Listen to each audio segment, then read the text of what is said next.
On est en pleine canicule et il n'y a même pas la clim dans le train. Croyez-moi, ça va chauffer. Attendez, gardons la tête froide et faisons le point ensemble.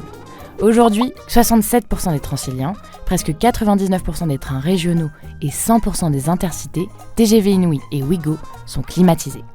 Malheureusement, les systèmes ne sont pas infaillibles et des pannes arrivent, surtout quand ils sont très sollicités. Nous sommes désolés si c'est le cas. Mais peut-être que la clim marche bien, mais trop fort ou pas assez à votre goût. On peut comprendre, mais vous allez voir, ajuster la température d'un train en mouvement n'a pas grand-chose à voir avec régler votre thermostat à la maison. D'abord parce que la température idéale pour vous n'est pas forcément celle que choisirait votre voisin de siège. Surtout parce que le système de climatisation fonctionne de façon 100% automatique, sans aucune action des agents. Son réglage s'adapte en fonction des températures relevées à l'extérieur, mais aussi à l'intérieur. Et comme si ce n'était pas déjà assez complexe, les deux changent tout au long du trajet.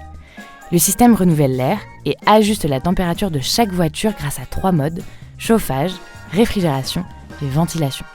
S'il fait moins de 20 degrés, hop, on chauffe. Entre 20 et 24 degrés, top, la ventilation suffit. Et si le mercure s'envole, là on alterne ventilation et réfrigération pour rester au frais. Mais même si c'est tentant, la différence entre l'intérieur et l'extérieur ne peut pas être trop grande. Sinon, c'est le choc thermique garanti. Et niveau efficacité énergétique, ce serait la cata.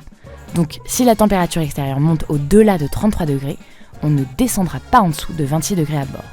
Pour compléter la clim lors des pics de chaleur, nous testons de nouvelles solutions.